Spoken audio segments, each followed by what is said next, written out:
আরিফপুর সাজুলিয়া খানকা শরীফের উদ্যোগে আয়োজিত 52তম বার্ষিক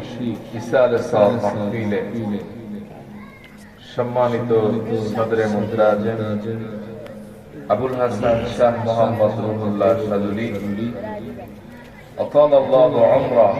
ওয়া বারাকাল্লাহু ফীক পীর সাহেব সাজুলিয়া দরবার শরীফ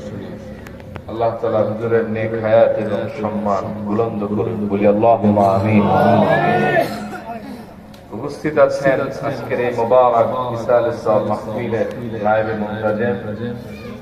পীরজাদা শাহ মোহাম্মদ নুরুল্লাহ সাজুলি সাহেব,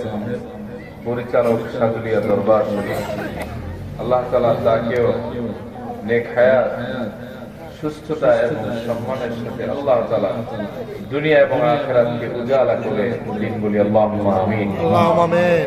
উপস্থিত হযরত উলামায়ে কেরাম, আমার সামনে উপবিষ্ট কোরআন প্রিয়, দ্বীন প্রিয় সম্মানিত দ্বীনি ভাইরা, পর্দার আড়ালে শ্রবণরতা আবার মা এবং বোনেরা, সর্বপ্রথম শুকরগুজার হচ্ছি সে মহান মুনিবের দরবারে, যে মহান মুনিব আপনাকে আমাকে আজকের এই মুবারক মাহফিলে কবুল করেছেন, এজন্য খুশি না বেজার?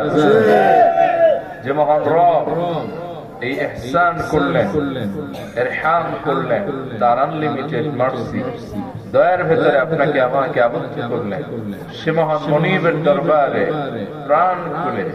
উচ্ছ্বাসিত আওয়াজে ঈমান দীপ্ত কণ্ঠে আমরা কালিমাতুশ শুকর আদায় করছি, করে নিচ্ছি আলহামদুলিল্লাহ।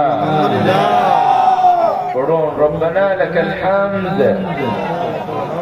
হামদান কাসীরান طيبا